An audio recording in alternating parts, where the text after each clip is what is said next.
Бегалците од Кабул во трка со времето, се додека американскиот претседател не одлучи дали ќе го одложи заминувањето на неговите трупи последниот вторник.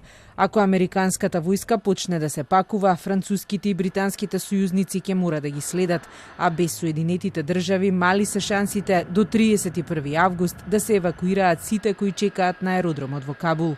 Токму затоа денеска се одржува итниот онлайн состанок на земјите од Г7.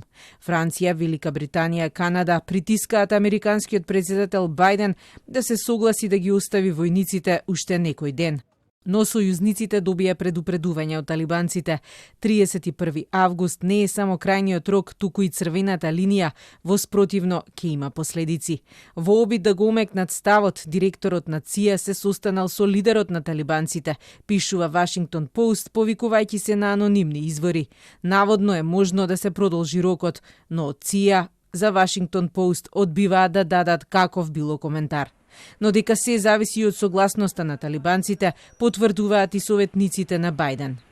We are in talks with the Taliban on a daily basis through both political and security channels. I'm not going to get into the details of those discussions here to protect those discussions, which are covering a wide range of issues. Consulting with the Taliban on every aspect of what's happening in Kabul right now, on what's happening at the airport, on how we need to ensure that there is facilitated passage to the airport for American citizens, SIVs, third country nationals, and so forth. We'll continue those conversations with them. Ultimately, it will be the president's decision how this proceeds, no one else's. Како се скратува времето за евакуација од Кабул, се поголеми се и терористичките закани, но и хаосот на аеродромот Хамид Карзаи.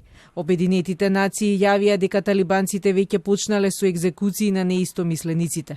Од светската организација ги поставија и своите црвени линии. A fundamental red line will be the Taliban's treatment of women and girls and respect for their rights to liberty, freedom of movement, education, self-expression and employment, guided by international human rights norms. Во земјата снемува и медицинска опрема. Светската здравствена организација предупреди дека лекови има само за една недела, но се помала и бројот на здравствени работници, откако жените, лекари и медицински сестри од страв не доаѓаат на работните места. Илјадници луѓе се уште кампуваат надвор од аеродромот во Кабул, надевајќи се дека ќе заминат. Војниците сведочат дека начинот на кој се одвива евакуацијата е иста како да е војна.